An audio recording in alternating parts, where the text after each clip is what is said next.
മത്സരത്തിന്റെ ഒഴുക്കിന് വിപരീതമായാണ് check റിപ്പബ്ലിക്കിന്റെ goal വരുന്നത്. അതുവരെ മൈതാനത്ത് മരിച്ചു കളിച്ച സൗത്ത് കൊറിയൻ താരങ്ങളെ നിരാശരാഴ്ത്തിക്കൊണ്ട് 59-ാം മിനിറ്റിൽ ഒരു റോക്കറ്റ് ത്രോക്ക് തലവെച്ച ലാഡിസ്ലവ് ക്രെഡ്ജി ചെക്കിനെ മുന്നിലെത്തിച്ചു. കൊറിയൻ താരങ്ങളുടെ ഉയരക്കുറവ് മുതലെടുത്തുകൊണ്ടായിരുന്നു ആ ഗോൾ പിറന്നത്. എന്നാൽ അപ്രതീക്ഷിത അടിയിൽ ഒട്ടും തളരാതെ പൊരുതിയ ഏഷ്യൻ വീര്യം കളിയിൽ കൂടുതൽ നീക്കങ്ങൾ നടത്തി. തളരാതെ, മടുക്കാതെ. 8 മിനിറ്റുകൾക്ക് ശേഷം സഹതാരത്തിന്റെ മനോഹരമായ ഒരു ത്രൂ ബോൾ സ്വീകരിച്ച ഇൻബ്യോം ബോക്സിലേക്ക് പന്തുമായി മുന്നേറി.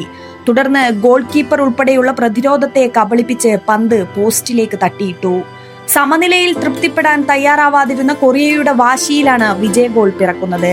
80-ാം മിനിറ്റിൽ വലതുവിങ്ങിൽ നിന്ന് നൽകിയ ക്രോസ് സ്വീകരിച്ച് ഓ ഹ്യുങ്ക്യു പന്ത് ചെക്ക് വലയിലേക്ക് പായിക്കുകയായിരുന്നു.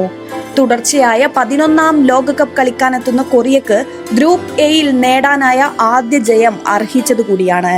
2018-ൽ 2-0 ജർമ്മനിയെയും 2022-ൽ പോർച്ചുഗലിനെയും തോൽപ്പിച്ച കൊറിയ യൂറോപ്യൻ ടീമുകളുടെ പേടി സ്വപ്നമായി 2026-ലും തുടരുകയാണ്.